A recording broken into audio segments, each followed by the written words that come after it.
مولاي صل وسلم دائما أبدا على حبيبك خير الخلق كلهم مولاي صل. آقا کریم نے فرمایا قرآن اللہ کی وہ لٹکتی ہوئی رسی ہے جس کا ایک سرا تمہارے ہاتھ میں ہے اور ایک سرا تمہارے رب کے ہاتھ میں ہے. اللہ کی وہ لٹکتی ہوئی رسی ہے جس کا ایک سرا تمہارے ہاتھ میں ہے اور دوسرا سرا تمہارے رب کے ہاتھ میں ہے. آقا کریم نے فرمایا اپنی اولاد کو 3 چیزیں سکھاؤ.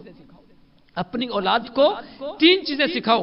ایک میری محبت، آقا نے فرمایا ایک میری محبت، ایک میری اہل بیت کی محبت، اور تیسرا قرآن پاک پڑھنا.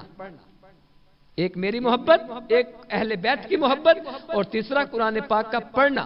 اور حدیث مبارکہ آپ نے کئی دفعہ سنی، خیرکم من تعلم القرآن وعلمہ. دنیا کی سب سے اچھی نوکری، سب سے اچھی، تم میں سے بہتر وہ ہے جو قرآن پڑھے اور قرآن پڑھائے. جو پڑھے وہ بھی بہتر ہے، جو پڑھ کے پڑھائے وہ بھی بہتر ہے. تو پڑھانے کے لیے ضروری نہیں کہ 40 سے 60 بچوں کی کلاس ہو. تم اپنے گھر میں بھی اپنے بچوں کو بھی پڑھاؤ گے تو تم بھی اس نوکری میں شامل ہو جاؤ.